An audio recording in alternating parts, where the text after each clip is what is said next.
They called him the devil long before she ever set foot inside his house, and by the time she understood why, it was already too late for her heart to listen to reason. This is a story about a woman who was sold into a marriage meant to destroy her, and a man the entire country had agreed to fear. Everyone told her that Blackmore Hall was a tomb with a roof, that its master had buried one wife already and would bury another without blinking, that the halls echoed at night with something that was not quite wind. She believed none of it and all of it in the same breath because belief was a luxury she could no longer afford. What she found behind those iron gates was not a monster waiting to devour her. It was a man so wounded by grief and betrayal that cruelty had become the only language he trusted.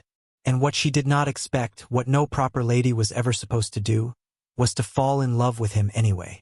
If you have ever been told who you are allowed to love, if you have ever been handed a life you did not choose and asked to smile while you lived it, then you already understand the woman at the center of this story before she says a single word. Stay with me, because before this night is over, you will watch a girl raised to be quiet learn how to be dangerous.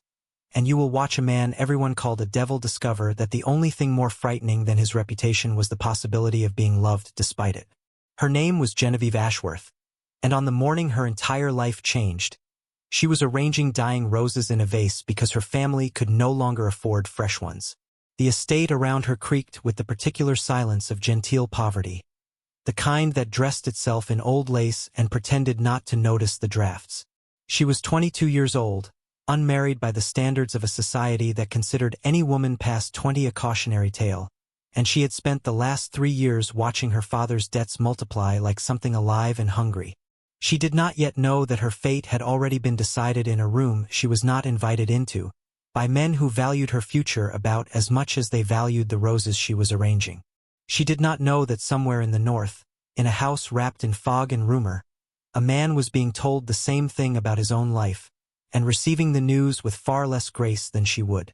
Her father called her into his study that afternoon, and she noticed before he spoke that he could not look at her directly. Men who cannot look at you directly are usually about to ask something of you that they know they have no right to ask. He spoke of debts she had never been permitted to understand the full weight of creditors circling like something out of a fever dream, of a solution that had presented itself with the kind of timing that felt less like fortune and more like a trap closing. He spoke of a duke in the north. He spoke of an arrangement. He did not, notably, speak of love, because love had never once entered into the calculations that governed her family's survival. The duke in question was a man named Constantine Blackmore, and even in the drawing rooms of a county 3 days' ride from his estate, his name produced a particular kind of silence. It was not the silence of indifference. It was the silence that follows the mention of something people have agreed, collectively and without discussion, not to speak of too loudly. Genevieve had heard fragments over the years, the way one hears thunder before a storm arrives close enough to matter. She had heard that his first wife had died under circumstances no one quite explained. She had heard that he had not attended a single social function in the 5 years since. She had heard servants leave his employ within weeks, that the house itself seemed to resist visitors, that he had earned the name the Devil of Blackmore Hall not through any single act of confirmed cruelty, but through the accumulated weight of everything left unsaid about him. Her father did not ask if she was willing. He informed her, the way one informs a child of a decision already made on their behalf, that the marriage would take place within the month, that the Duke had agreed to settle her family's debts in full as part of the contract, and that she would leave for Blackmore Hall as soon as the arrangements permitted. She sat very still while he spoke, her hands folded in the manner she had been trained to hold them since childhood, and she felt something inside her chest go quiet in a way that frightened her more than tears would have. She did not cry. She had learned, somewhere in the long, slow collapse of her family's fortune, that crying changed nothing and only gave others the satisfaction of watching you break. That night, alone in the room she had slept in since she was a child, Genevieve allowed herself exactly 1 hour of grief before she folded it away and began, instead, to think. She was not a woman who believed in fate, not the way her mother had, with her superstitions and her tea leaves and her insistence that everything happened for a reason ordained somewhere beyond human understanding. Genevieve believed in preparation. If she was to be sent into a house that swallowed servants whole and buried wives without explanation, she would not go as a lamb. She would go as a woman who had already decided, long before she crossed his threshold, that she would not be destroyed by whatever waited for her there.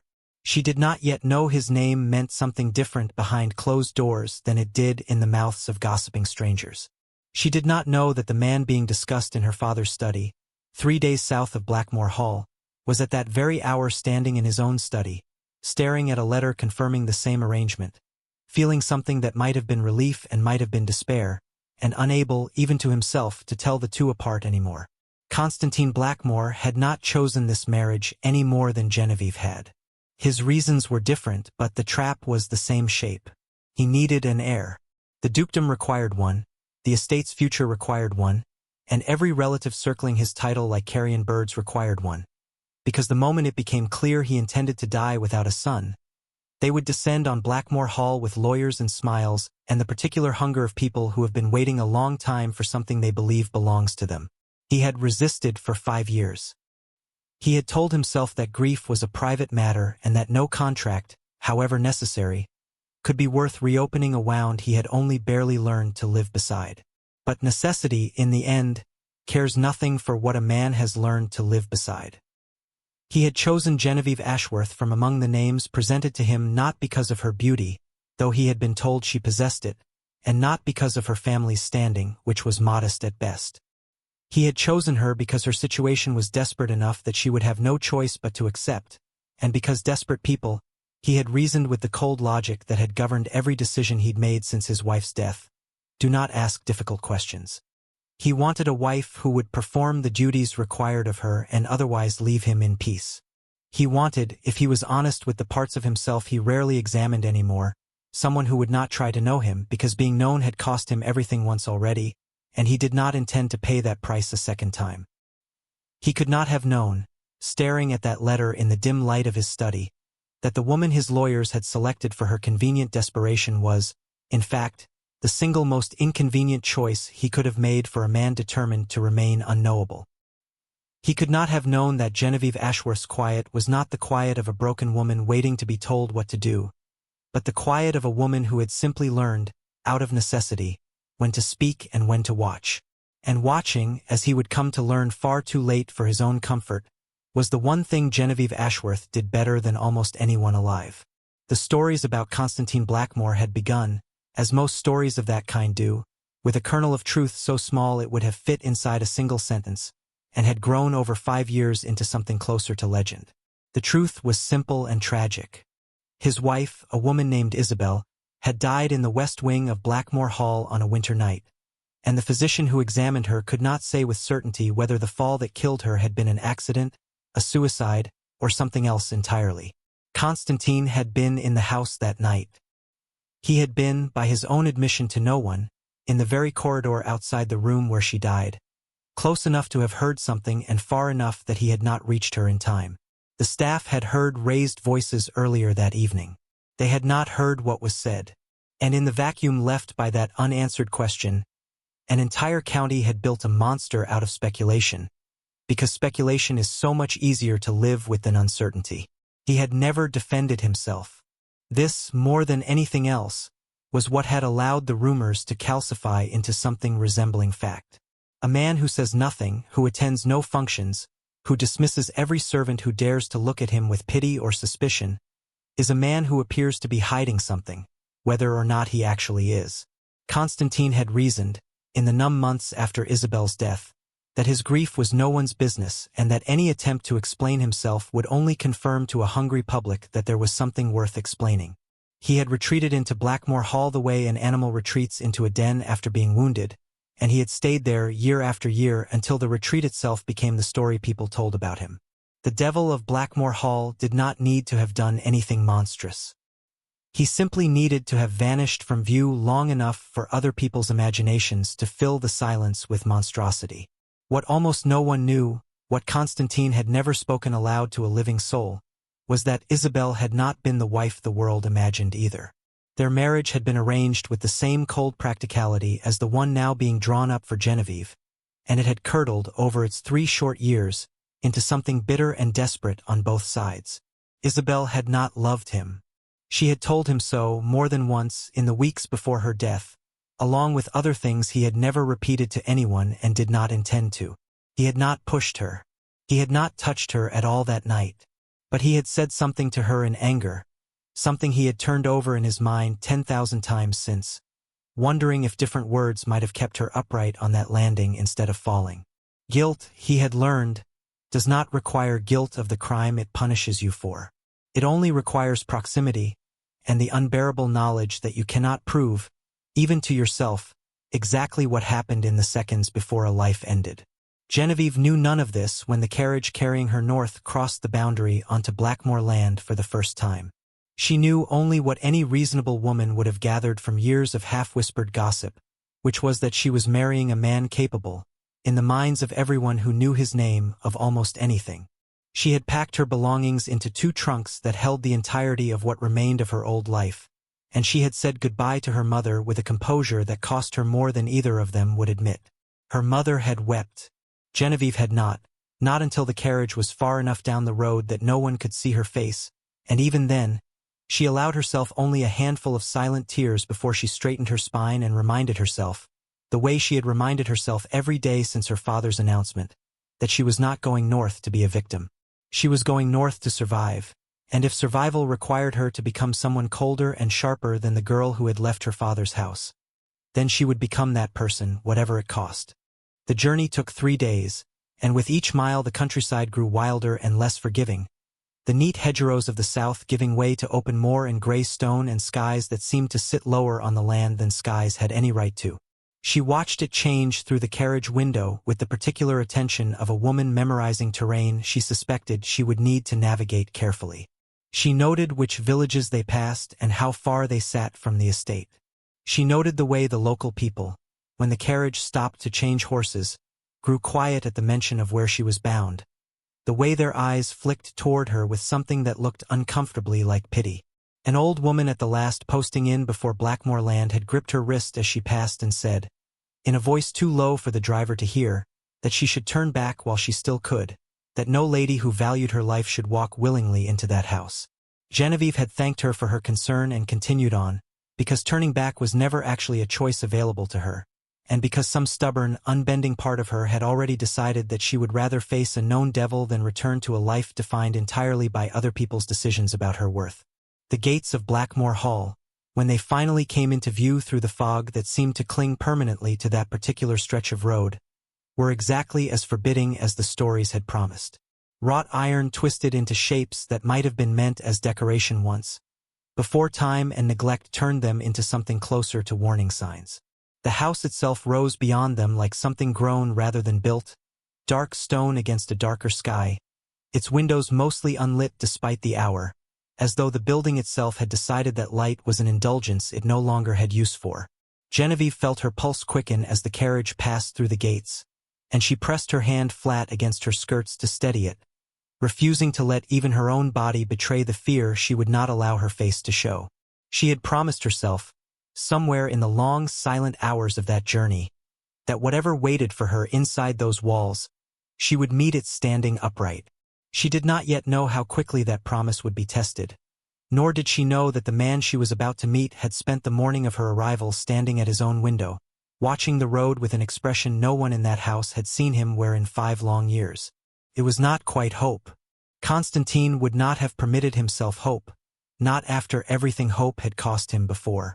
But it was something adjacent to it, something restless and unwelcome, and he hated himself a little for feeling it at all.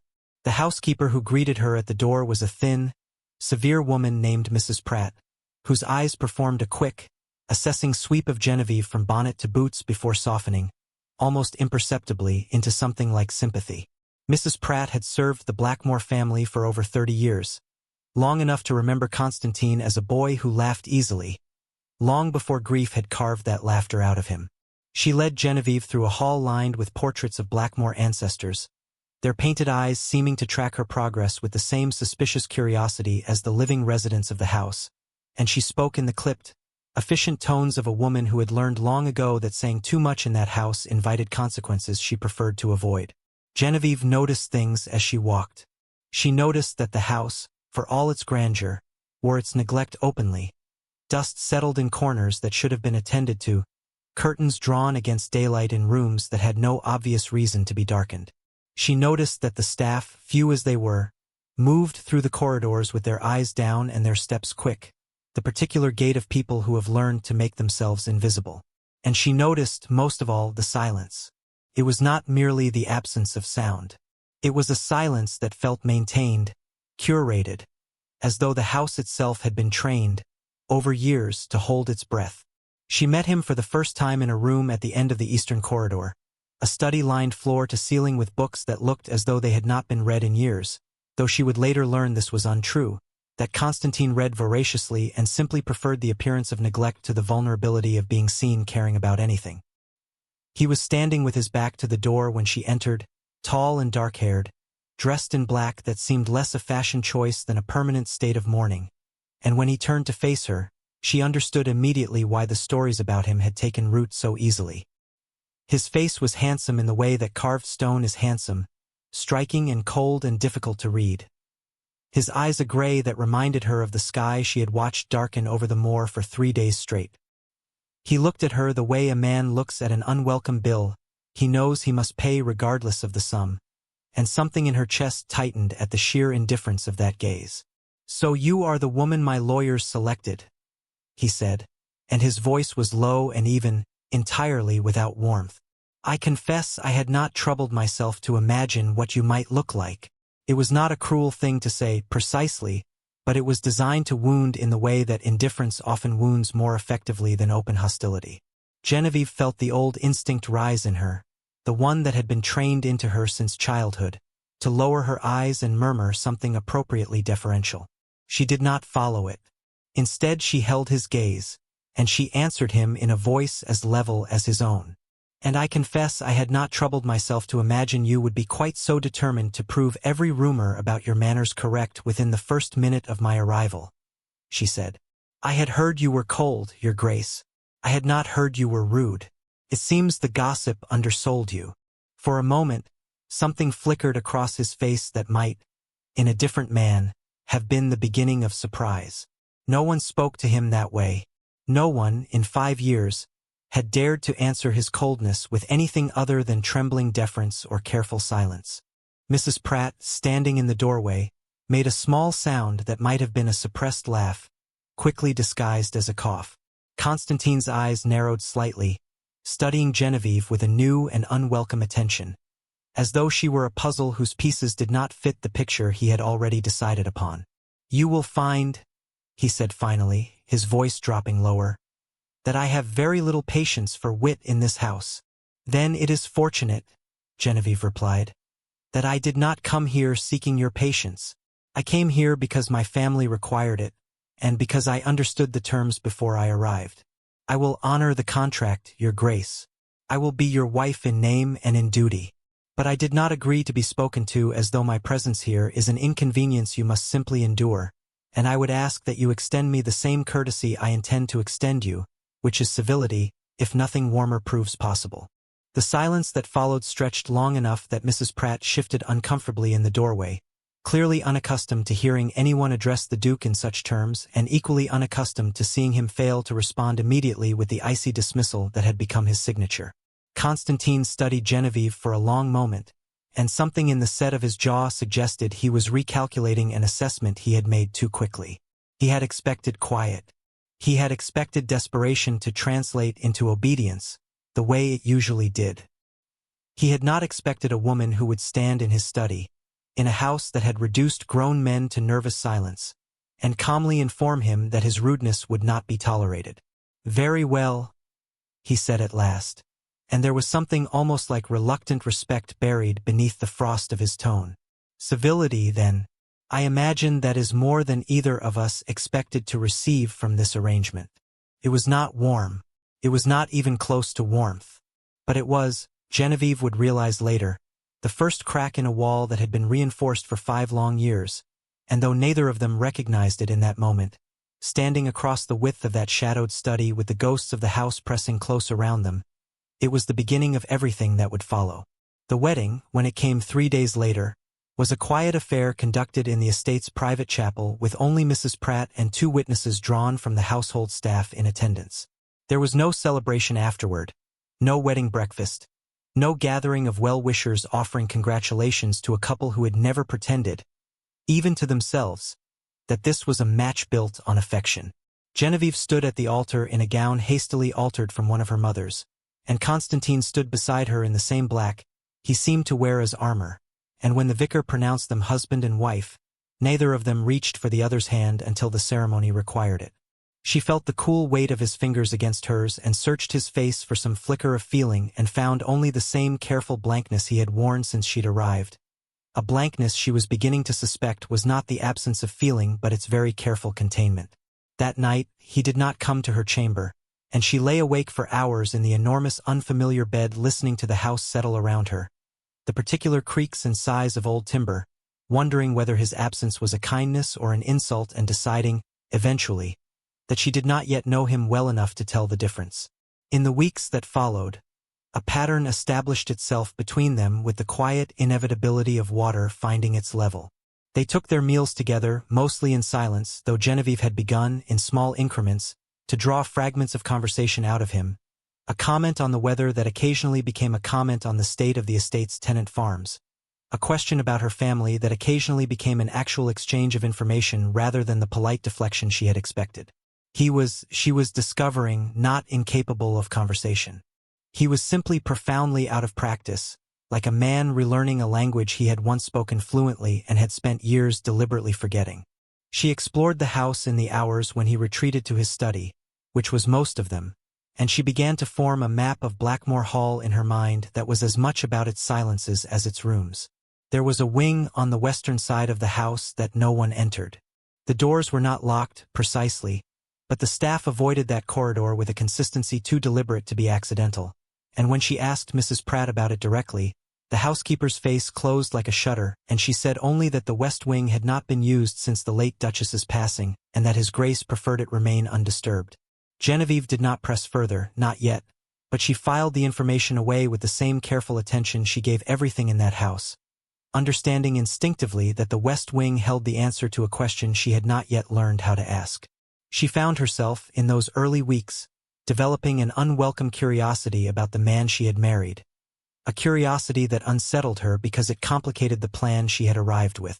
She had come to Blackmore Hall intending to survive her circumstances with her heart carefully protected, to perform the duties of a wife without investing anything of herself that could later be used to hurt her. But survival, she was learning, becomes considerably more difficult when the person you are surviving alongside keeps doing small, unexpected things that chip away at the wall you have built against him. She noticed that he read to the tenant children when he thought no one was watching, sitting on an overturned crate outside a cottage on the estate's northern boundary, his voice low and patient in a way that bore no resemblance to the clipped coldness he offered her at dinner. She noticed that he remembered small details about her that she had mentioned only once, in passing, and never expected him to retain. She noticed the way his hands, when he thought himself unobserved, sometimes trembled slightly when he passed the closed doors of the west wing, as though some old wound flared there that he had never learned to walk past without pain. One evening, perhaps 6 weeks into their marriage, she found him in the library long after the household had retired, sitting not with a book but simply staring into the dying fire with an expression so raw and unguarded that she nearly retreated before he noticed her. She did not retreat. She had begun, by then, to suspect that retreat was precisely what everyone in that house had been trained to do around him, and that perhaps the kindest thing she could offer a man surrounded by people too frightened to stay was simply the choice to remain. "You should be asleep," he said, without turning, aware of her presence in the doorway despite not having looked at her. "So should you," she replied, and crossed the room to sit in the chair opposite his, close enough to the fire that its dying warmth reached them both. "Though I suspect neither of us intends to take the other's advice tonight." He did not answer immediately, and she did not fill the silence, having learned already that pressing him only made him retreat further into himself. They sat together for a long while in a quiet that felt, for the first time since her arrival, less like the tense silence of strangers and more like something almost companionable, two people occupying the same darkness without needing to explain themselves to each other. "My wife," he said eventually, so quietly she almost missed it, "used to sit in this room. She hated the silence of this house. She used to say it felt like living inside a held breath. Genevieve went very still, recognizing that he had, without any prompting from her, opened a door he had kept firmly shut since her arrival. "And do you feel that way too?" she asked carefully. "Living inside a held breath?" His jaw tightened, and for a moment she thought he would retreat, would offer some clipped dismissal and end the conversation before it could go further. Instead, he turned to look at her directly for perhaps the first time since their wedding day, and what she saw in his eyes was not the coldness the entire county had warned her about. It was grief, old and unhealed and carefully hidden beneath years of practiced indifference. And beneath the grief, something that looked almost like fear. "I have been holding my breath for 5 years, Duchess," he said. "I am not entirely certain I remember how to stop." It was the first time he had called her Duchess, and something in the way he said it, quiet and almost tender, made her chest ache in a way she was not prepared for. She did not know, in that moment, that this small exchange by a dying fire would mark the true beginning of everything that followed, the slow and unwilling thaw of a man who had convinced himself that safety required permanent winter, and the equally slow and unwilling recognition, on her part, that she was no longer simply surviving her circumstances. She was beginning, against every careful plan she had made, to care what happened to the devil she had married. The West Wing continued to press on Genevieve's mind in the weeks that followed, not as an obsession but as an unresolved note in a melody she was slowly learning to hear. She had noticed that Constantine's moods shifted whenever business took him near that part of the house, that he grew shorter with the staff, quieter at dinner, more likely to retreat to his study and remain there until well past midnight. She understood grief well enough to recognize its shape even when it wore a different face than her own losses had taught her, and she resolved, without any clear plan for what she would do with the knowledge, to understand what had happened to the first Duchess of Blackmore Hall. It was Mrs. Pratt, in the end, who told her the fuller story, though it took weeks of careful, patient kindness on Genevieve's part before the housekeeper trusted her enough to speak plainly. They sat together one afternoon in the small parlor Mrs. Pratt used for mending, sunlight falling weak and gray through the tall windows, and the older woman's hands stilled over her needlework as she began, finally, to speak of Isabel. "She was not a happy woman, Your Grace," Mrs. Pratt said, and the honesty in her voice suggested she had wanted to say these words to someone for a very long time. "I do not say that to speak ill of the dead, only to tell you the truth of it, because I think you deserve the truth more than the rest of the county ever did. She did not want this marriage any more than His Grace did, at first, but where His Grace learned, in time, to make peace with the life fate had handed him, she never did. She grew bitter. She grew cruel in her own quiet way, the kind of cruelty that leaves no mark anyone else can see. She told him, more than once and within my hearing, that she despised this house and everyone in it, himself included." Genevieve listened without interrupting, understanding instinctively that Mrs. Pratt needed to tell this story at her own pace, in her own order, and that any question might close the door she had only just opened. "The night she died," Mrs. Pratt continued, her voice dropping lower, "there had been words between them. I do not know what was said. His Grace has never spoken of it, not to me, not to anyone, and I do not believe he ever will, because I think not knowing exactly what role his own anger played in her final hours is the wound that has never healed. She went up to the West Wing alone, and sometime later, she fell from the gallery above the old portrait hall.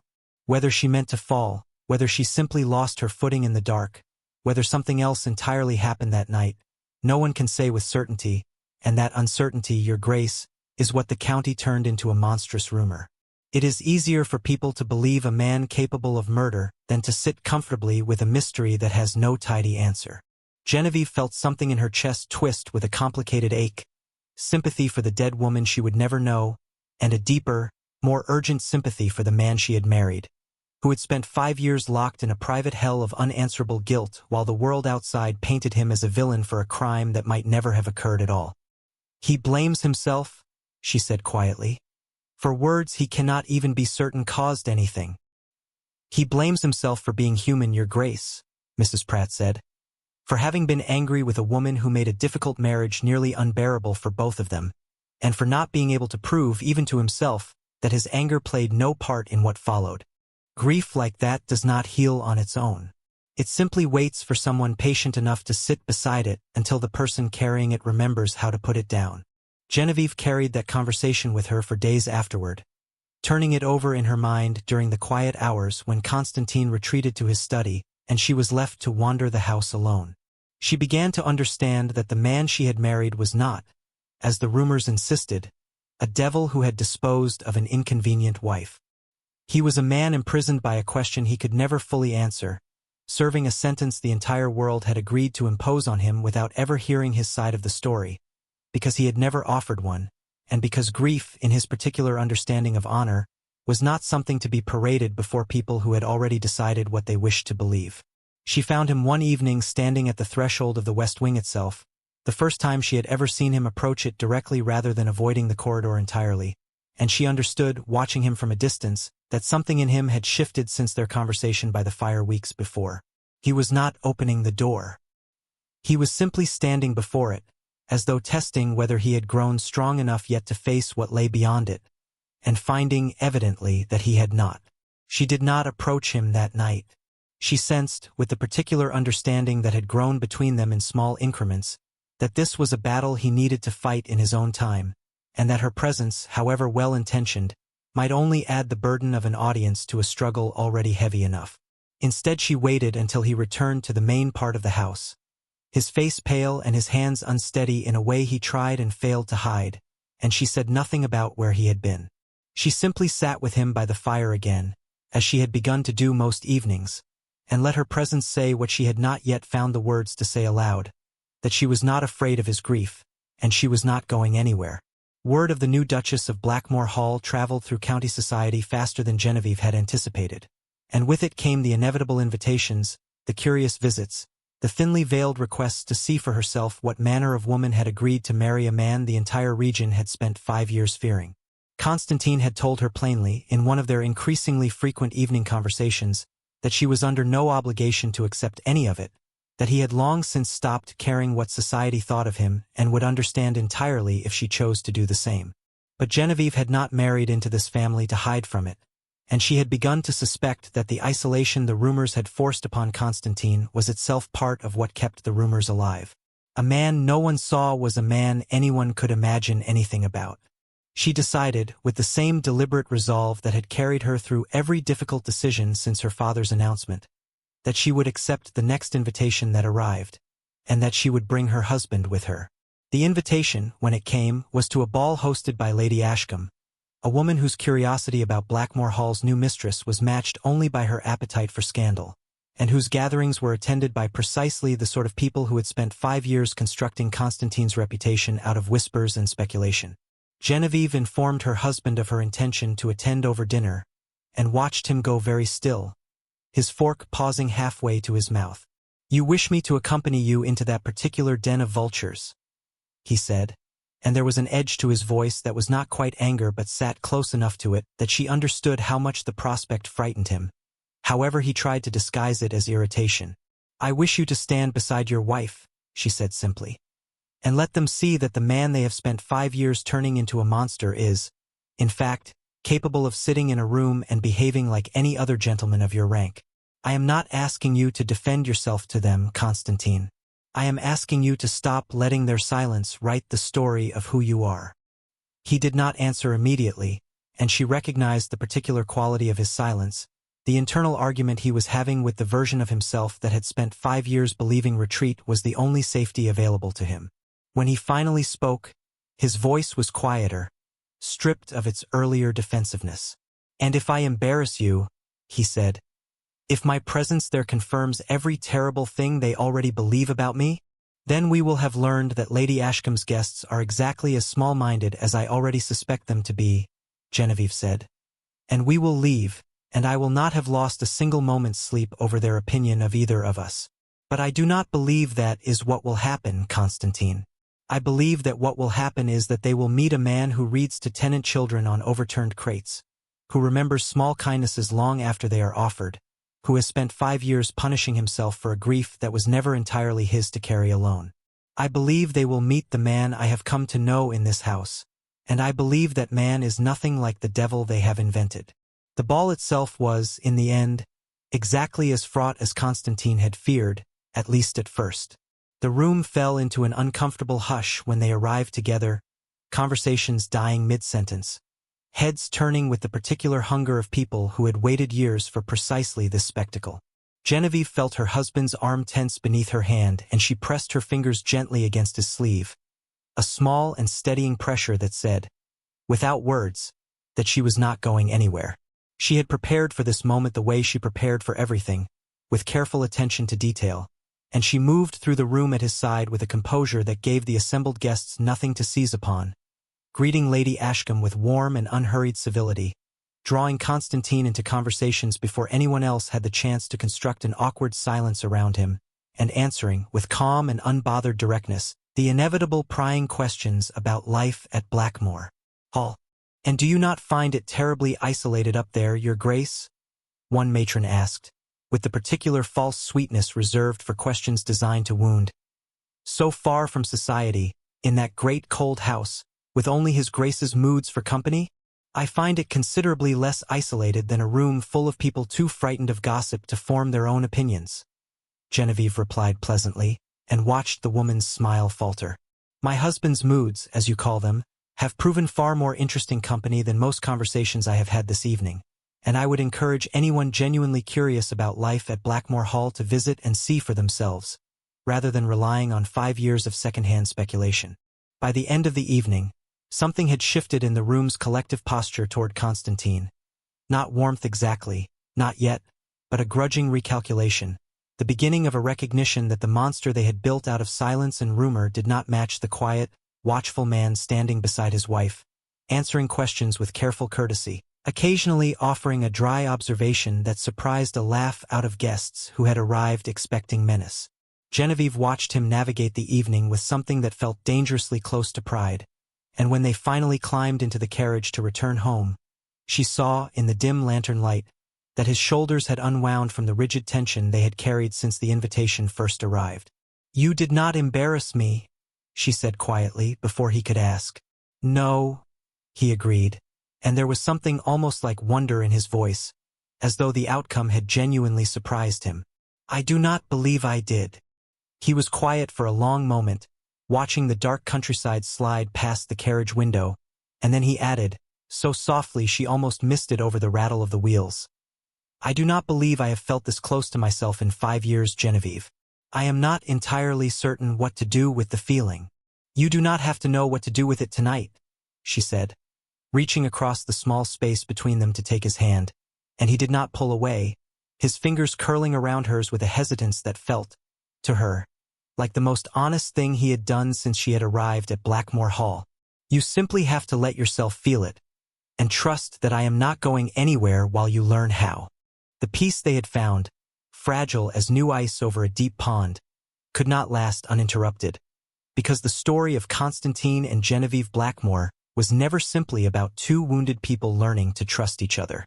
There were others who had a stake in the outcome, and chief among them was a man named Reginald Blackmore, Constantine's cousin, who stood second in line for the dukedom and who had spent 5 quiet years cultivating relationships, debts, and influence on the assumption that Constantine would die without an heir and that the title, along with everything attached to it, would eventually fall into his own eager hands. Genevieve's arrival, and worse still, the growing evidence that this marriage might actually produce the heir everyone had assumed would never come, represented a direct threat to ambitions Reginald had spent half a decade quietly nurturing. Reginald had attended the ball at Lady Ashcombe's, watching from the edges of the room with the careful, unreadable expression of a man who has learned to hide his calculations behind pleasant small talk. He had observed the way the assembled guests softened toward Constantine over the course of the evening, the way Genevieve moved through the room dismantling 5 years of careful rumor with nothing more than composure and wit, and he had understood, with a cold clarity that settled into his stomach like a stone, that his window of opportunity was closing faster than he had anticipated. If Constantine's reputation recovered, if the county began to see him as a man rather than a monster, if this marriage produced a son, everything Reginald had spent years positioning himself to inherit would slip permanently out of reach.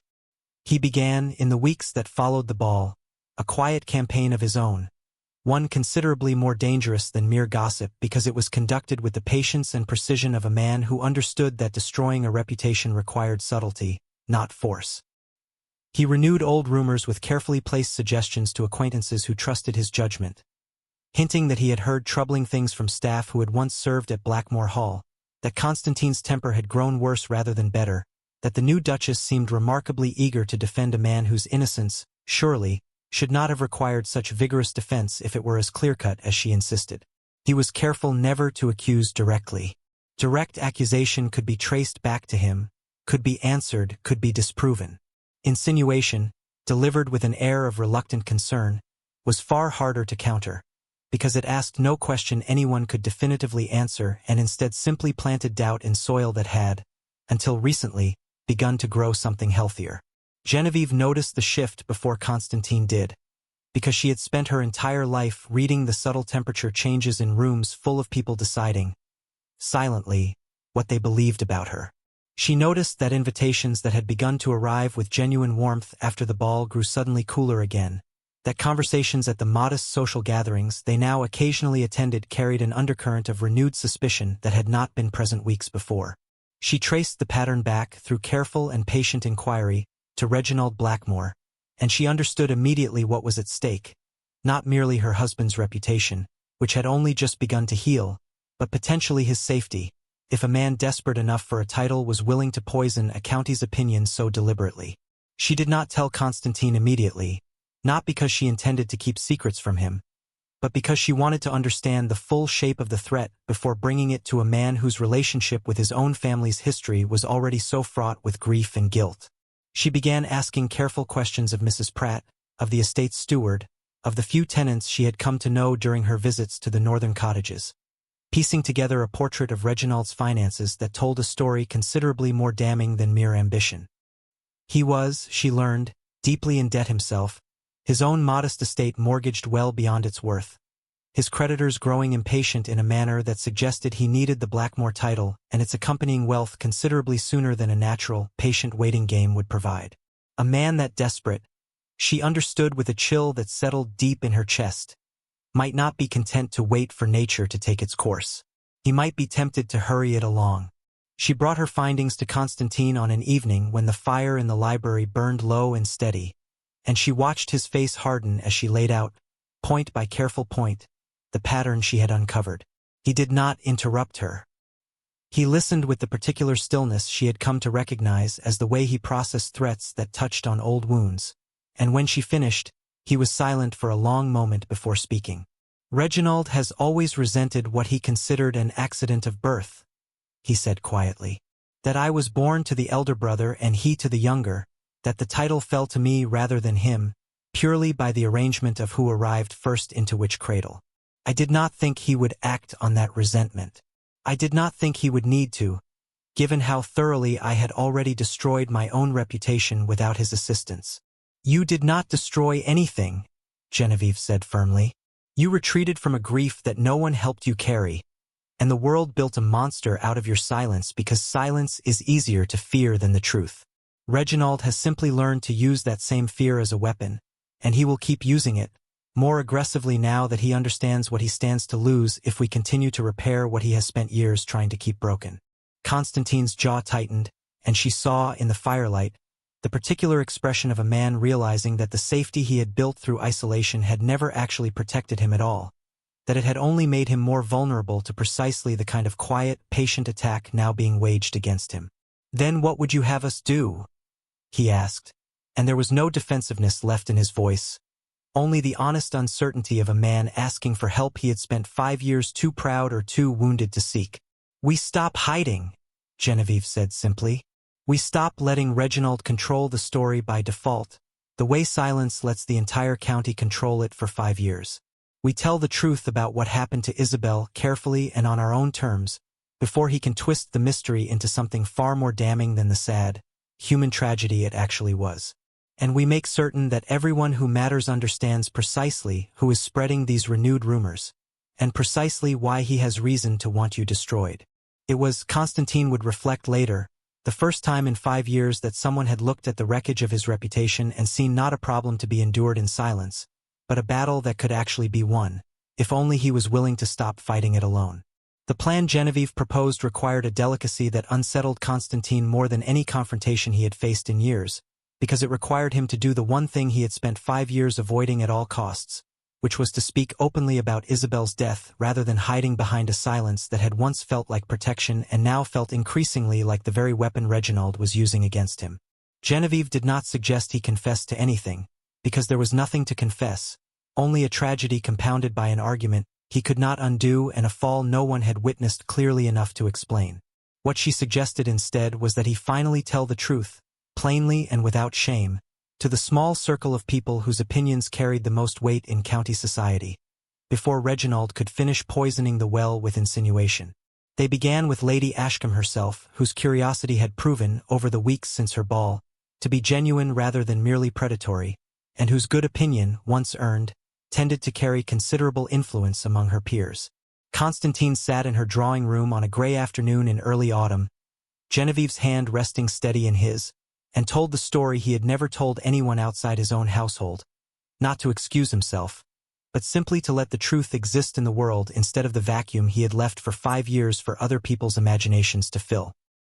He spoke of the argument, of words he had regretted the instant they left his mouth, of finding Isabel already fallen when he reached the gallery, of the impossible, unanswerable question of whether different words that night might have changed anything at all. He spoke, too, of the guilt that had kept him locked inside Blackmore Hall for 5 years, not because he believed himself guilty of murder, but because he had never been able to forgive himself for the anger he had not managed to swallow on the one night it might have mattered most. Lady Ashcombe listened without interrupting, and when he finished, her expression held none of the hungry curiosity Genevieve had half expected, only a quiet, sober sympathy. "You have carried that alone for 5 years," she said, "and let the entire county build a monster out of your silence rather than simply tell us this sad, human truth. I confess, Your Grace, I understand now why you chose isolation over explanation, though I wish you had trusted at least one of us sooner." She paused, studying him with a new appraisal. "I will tell you plainly that I do not believe you capable of the things whispered about you, and I did not believe it even before today, not truly, not once I watched you at my own ball, standing beside a wife who clearly does not fear you in the slightest. I will speak on your behalf where I can, and I suspect you will find more allies among sensible people than you have assumed." Word traveled, as Genevieve had known it would, though not with the wild distortion that had characterized 5 years of rumor. This time it traveled with the weight of first-hand testimony from a woman whose judgment the county trusted, and slowly, gradually, the tide that Reginald had worked so hard to turn against Constantine began, instead, to turn against Reginald himself, as observant neighbors began quietly comparing notes about his mounting debts. His suspiciously timed visits to acquaintances he had rarely bothered with before, his eager willingness to repeat and embellish rumors that happened to serve his own interests with remarkable precision. Reginald, sensing the ground shifting beneath the campaign he had constructed with such patience, grew reckless in a way that patient men rarely do, and recklessness, Genevieve understood, was precisely the mistake that would ultimately expose him. He began pressing his case more directly, calling on acquaintances and distant relatives with pointed questions about the succession, suggesting with less and less subtlety that perhaps the dukedom would be safer in more stable hands, that perhaps Constantine's history made him unfit to continue holding a title that carried such weighty responsibility. He made the fatal error, in his growing desperation, of approaching one of Blackmore Hall's former servants, a young man named Thomas who had left the household some years before under circumstances no one had examined closely at the time, and offering him money in exchange for a signed statement alleging that he had witnessed something incriminating on the night of Isabel's death. What Reginald did not know, because he had not troubled himself to verify it, was that Thomas had left Blackmore Hall's employ not out of fear of his master, as the old rumors assumed, but because he had fallen into gambling debts of his own and had been dismissed, quietly and without public scandal, for stealing from the household accounts. Constantine, in a rare act of mercy that Thomas had never forgotten, had chosen not to press charges against him, understanding something of desperation from his own family's history, and had instead simply let the young man go with a warning and a small severance to help him find honest work elsewhere. Thomas, confronted now with an offer of money in exchange for a lie against the very man who had shown him unearned kindness, did something Reginald had not anticipated. He came to Blackmore Hall himself, uninvited and nervous, and told Genevieve the entire story, including Reginald's explicit instruction that he fabricate details he had never actually witnessed.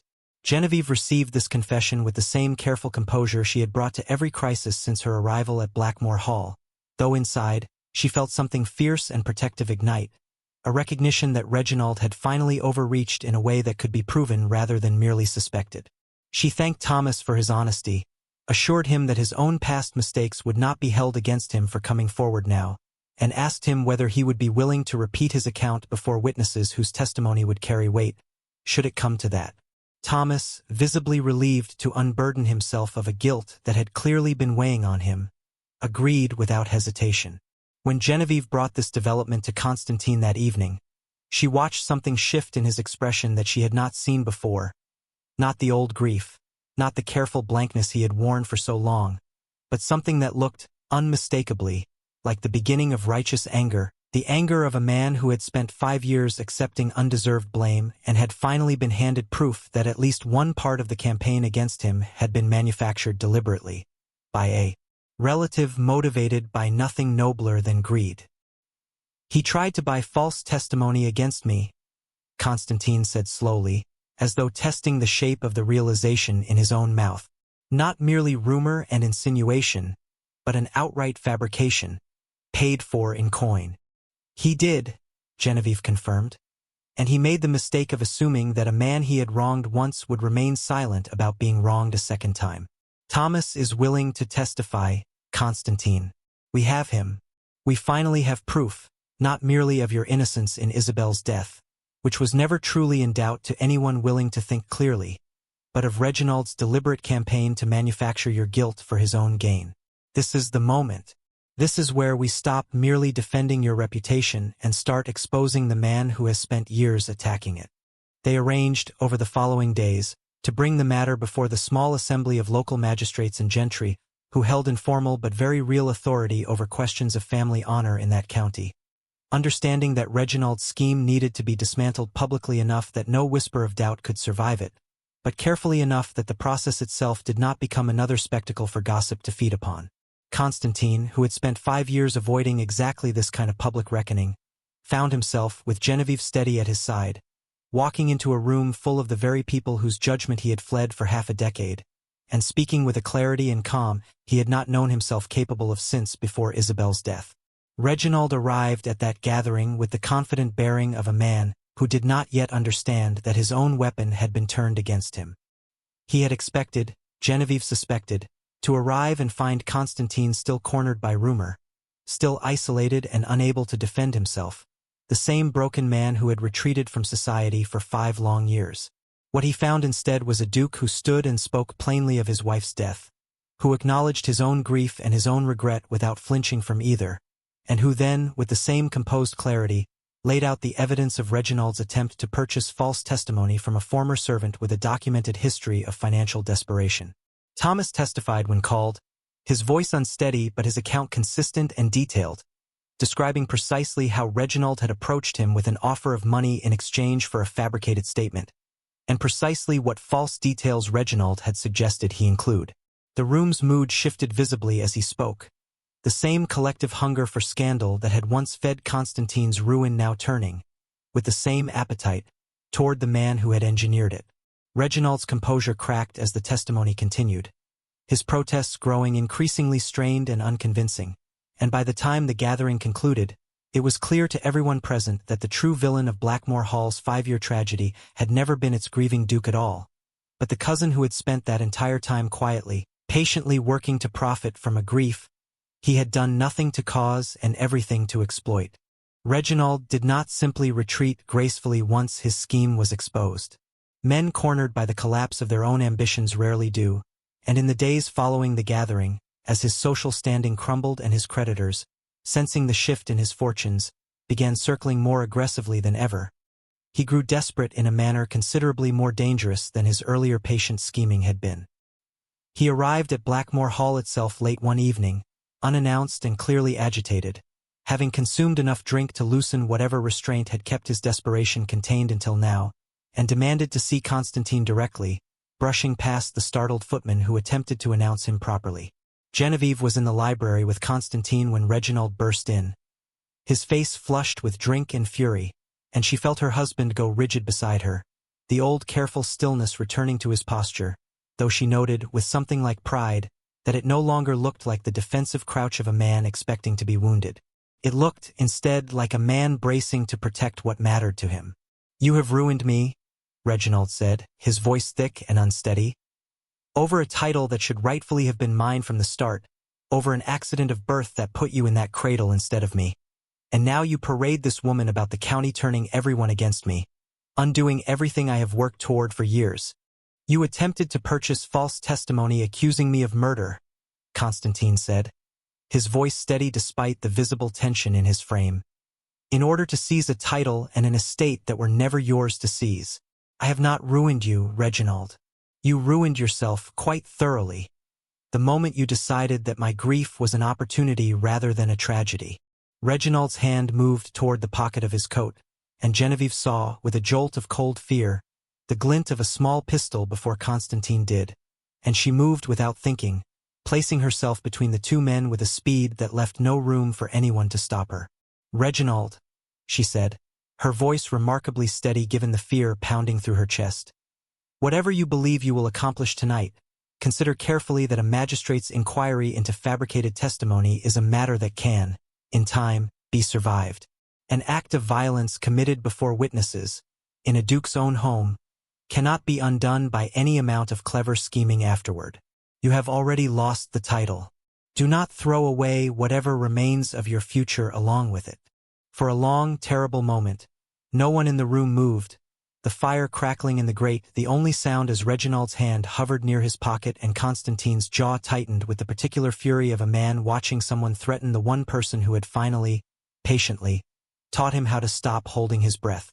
And then, slowly, something in Reginald's shoulders collapsed, the drink and desperation that had carried him this far finally giving way to the plain recognition that Genevieve's words were true, that whatever satisfaction violence might offer him in this single moment would cost him every remaining possibility of a future worth having. He withdrew his hand from his pocket, empty, and sank into the nearest chair with the boneless collapse of a man whose last gambit had finally, completely failed. The magistrates dealt with Reginald in the weeks that followed with considerably less mercy than Constantine had once shown a desperate young servant, and he left the county entirely before the season's end, his debts calling in faster than his diminished credit could withstand, his ambitions for the Blackmore title extinguished as thoroughly and publicly as Constantine's reputation had once, unfairly, been destroyed. Genevieve watched her husband process the aftermath of that confrontation in the days that followed with a kind of quiet wonder, understanding that something fundamental had shifted in him, not merely the restoration of his reputation, though that mattered, but the recognition, finally arrived at after 5 long years, that he was not, and had never truly been, the monster the world insisted on calling him. The weeks after Reginald's departure brought a stillness to Blackmore Hall that Genevieve had not felt since her arrival. Not the tense, held-breath stillness of the house's early days, but something gentler, the quiet of a place finally allowed to exhale after years of holding itself rigid against imagined threats. Constantine began, in small but unmistakable ways, to let the house itself reflect the change in him. He ordered the curtains in the main hall opened during daylight hours, something Mrs. Pratt later confided had not happened consistently since Isabel's death, and he began joining Genevieve on her visits to the tenant cottages rather than confining his interactions with the estates-people to occasional, distant oversight. The tenant children, who had once regarded him with the wary curiosity reserved for figures out of frightening stories, began to greet him by name, and Genevieve watched, with an ache of tenderness she had not expected to feel so early in a marriage built on necessity, as something like ease settled into her husband's shoulders where tension had lived for as long as she had known him. Still, one door remained closed between them, and Genevieve understood, without needing to be told, that the West Wing was the final wound Constantine had not yet allowed himself to face. She did not push him toward it, having learned that pushing only made him retreat further, but she remained present, patient, a steady warmth beside whatever pace his healing required. It was Constantine himself, in the end, who broached the subject, on an evening when the autumn wind had turned sharp and cold against the windows and the fire in their sitting room burned low and gold. I have not set foot beyond that corridor since the night she died, he said, without preamble, and Genevieve set down the book she had been only half reading, giving him her full and quiet attention. I told myself for a long time that I was protecting the memory of what happened there, that opening those rooms again would be a kind of disrespect to her. I have come to understand, these past months, that it was never respectful to keep those doors shut. It was fear.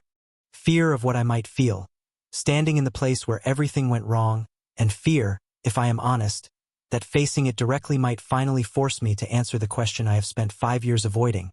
Whether I could have saved her, had I only been a better husband, a kinder man in the months before that night. You have carried an impossible question for 5 years, Genevieve said gently. As though there was a correct answer you simply failed to find. Sometimes there is no answer, Constantine.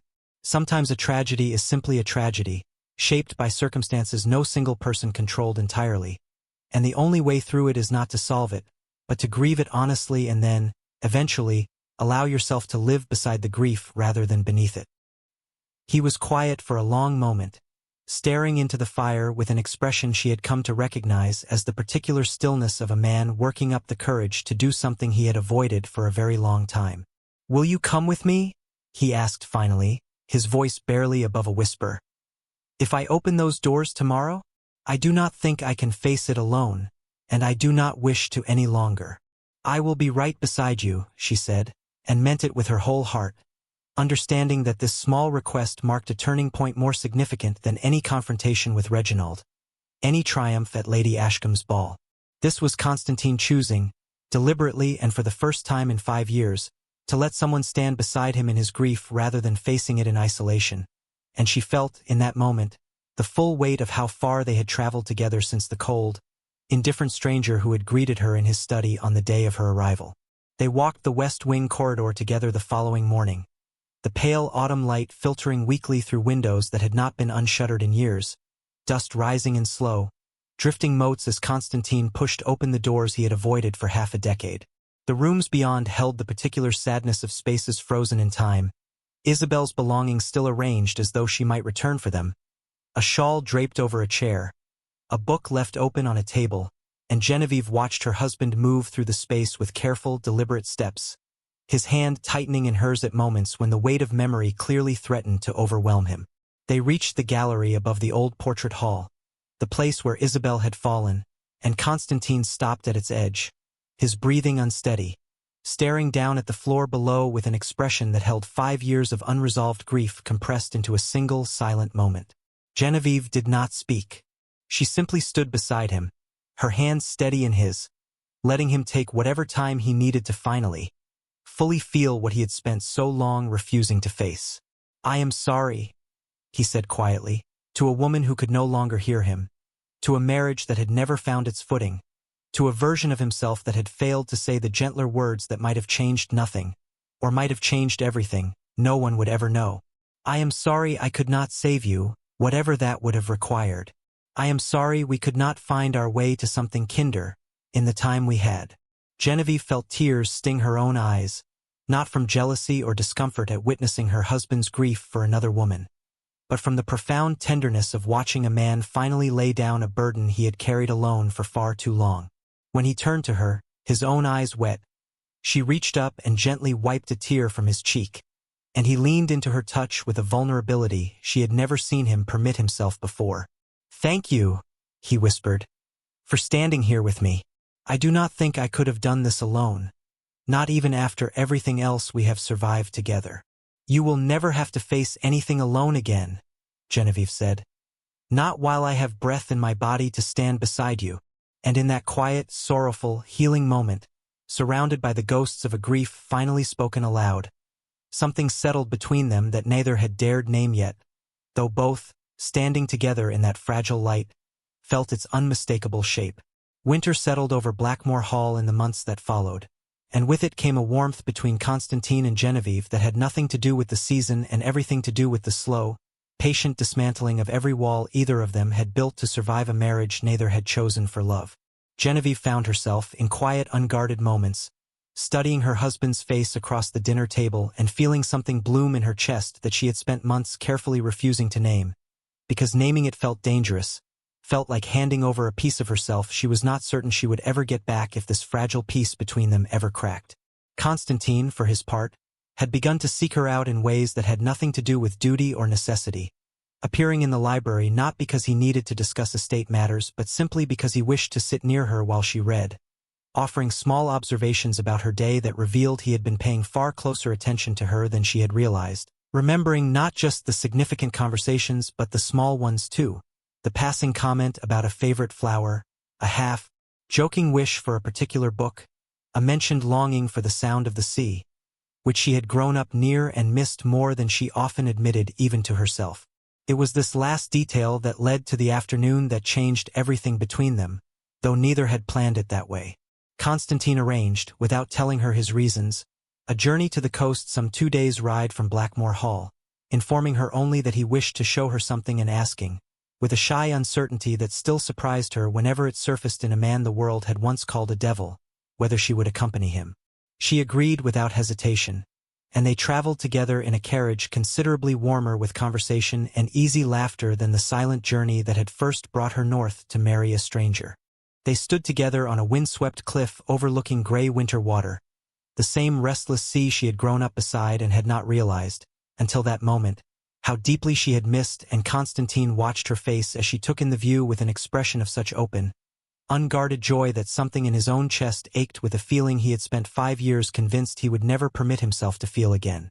"You told me once," he said quietly, "in the early weeks after your arrival that you missed the sound of the sea.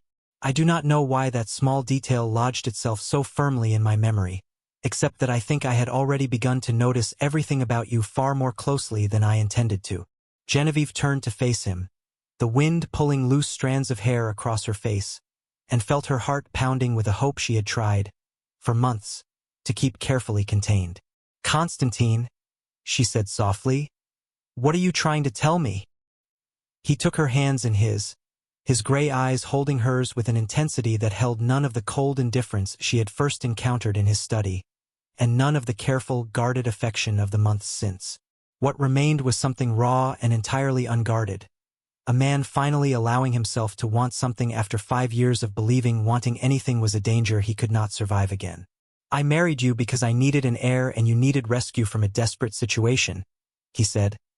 "And I told myself in those early weeks that this arrangement would remain exactly what it was on paper, a contract between 2 people who happened to share a house and a name. I did not plan for you to teach me how to stop holding my breath.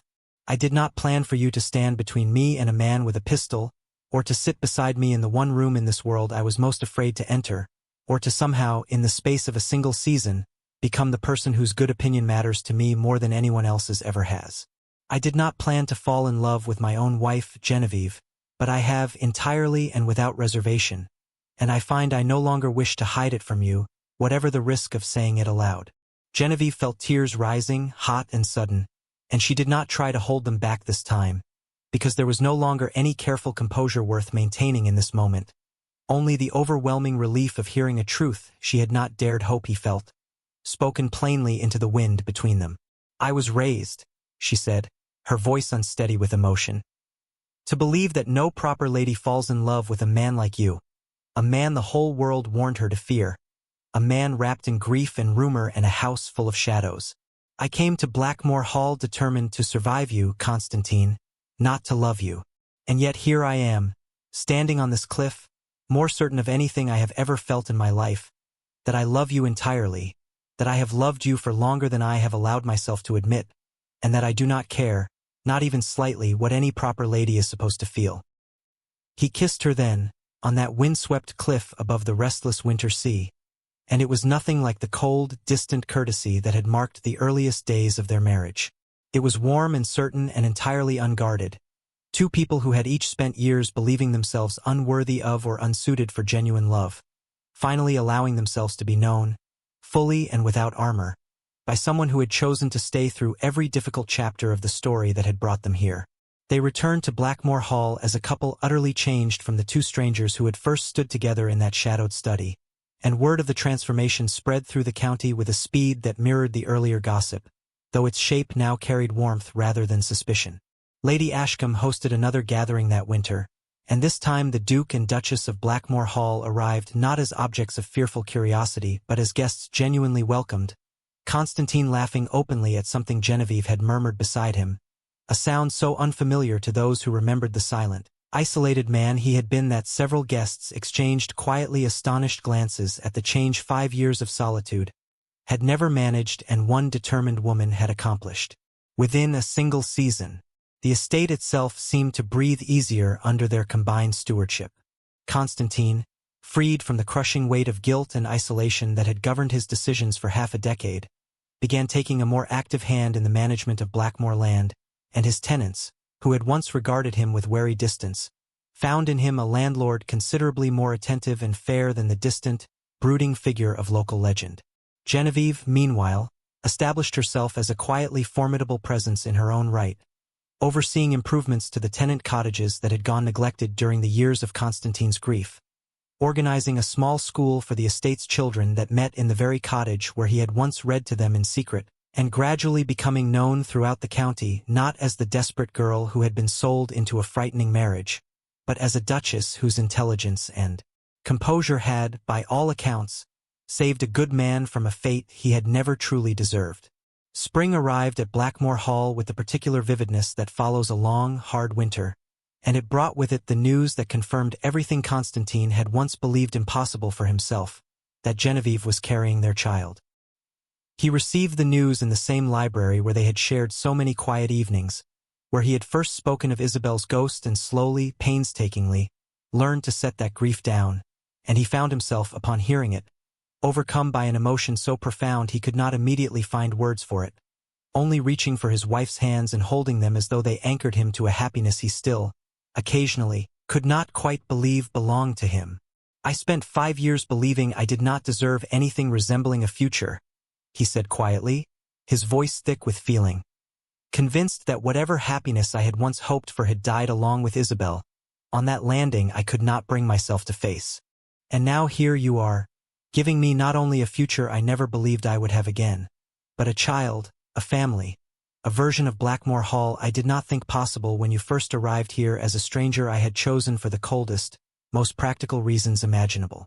I did not come here for love either," Genevieve reminded him gently, resting her head against his shoulder. "And yet here we are, proof that a proper lady can indeed fall in love with a devil, provided the devil in question turns out to be nothing more than a grieving man who simply needed someone patient enough to stay long enough to see it." Their daughter was born in early autumn, a healthy and vigorous child with her father's gray eyes and her mother's stubborn determination evident even in the earliest weeks of her life, and Constantine held her for the first time with a tenderness that Mrs. Pratt, watching from the doorway with tears in her own eyes, said reminded her of the young man he had been before grief had taken hold of him, before the county had learned to fear a name that had once, long ago, meant nothing more sinister than an old and respected family doing its quiet duty by the land and the people who depended on it. The rumors that had once painted Constantine as the Devil of Blackmore Hall faded, over the years that followed, into precisely the kind of half-remembered local legend that eventually loses all its teeth, told now more as a curious historical footnote than a genuine warning. A story of a man who had suffered a terrible tragedy and been unfairly maligned for grieving it in solitude, rescued eventually by a wife whose courage and clear sight had refused to accept the county's easy verdict. Blackmore Hall itself transformed alongside its master, its once shuttered rooms opened to light, its west wing eventually restored and repurposed as a nursery and schoolroom for the growing family that filled its corridors with laughter rather than held breath. Its gates no longer forbidding but simply the entrance to a home that had, against every expectation anyone had once held for it, become a genuinely happy place. Years later, when their daughter had grown old enough to ask about the portraits lining the halls of Blackmore Hall, Genevieve would tell her, in the simplified language reserved for children, the story of how her parents had come to love each other, leaving out the sharper edges of grief and threat and focusing instead on the parts that mattered most, that sometimes the people we are told to fear turn out to be the ones who need patience and kindness most desperately, and that sometimes the safest, most honest love is the kind that grows slowly, built on truth rather than romance, on standing beside someone through their darkest rooms rather than only admiring them in their brightest ones. Constantine, listening from the doorway as his wife told their daughter this story for perhaps the 100th time, would often catch Genevieve's eye across the room, and something would pass between them in that glance. A private acknowledgement of everything they had survived together, the cold beginning, the West Wing's ghosts, the cousin who had tried to destroy them both, and the quiet, unglamorous, everyday work of two wounded people choosing, again and again, to trust each other a little more each day. He no longer thought of himself as the Devil of Blackmore Hall, and neither, any longer, did the county that had once whispered his name with fear. He thought of himself, simply, as a man fortunate enough to have been loved by a woman who refused to accept the story everyone else had already decided was true. And if there is a lesson in this story, worth carrying with you long after this video ends, it is perhaps this. Reputations built on silence and speculation are rarely the whole truth, and the people we are warned most loudly to fear are sometimes only the ones grieving most quietly, waiting for someone patient enough to stay long enough to see them clearly.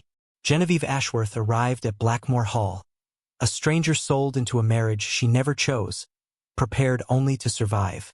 She left it, years later, having done what no proper lady was ever supposed to do, having looked directly at a devil the whole world feared, and having found, instead, a man worth loving with her whole unguarded heart. If this story moved you, if you found yourself hoping, the way I did while telling it, that Constantine and Genevieve would find their way to each other despite everything working against them, let me know in the comments and tell me which moment stayed with you the longest. Thank you for spending this time with me, and I will see you in the next story.